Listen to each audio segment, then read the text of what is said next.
কোনো বিমার রোগ ব্যাধি কোরআন দিয়ে চিকিৎসা করা জায়েজ নাকি জায়েজ না?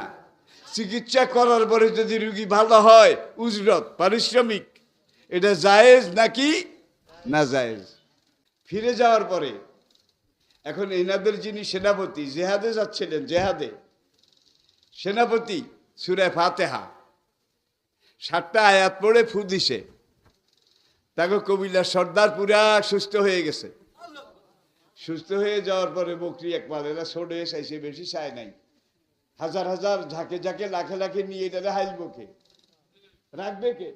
ছোট মোটো এক পাল চাইছে আর কি, এই ঠুক দেন জানে।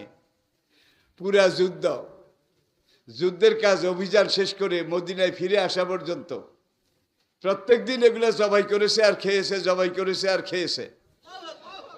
মদিনার কাছাকাছি আসার পরে কেউ কেউ খেয়াল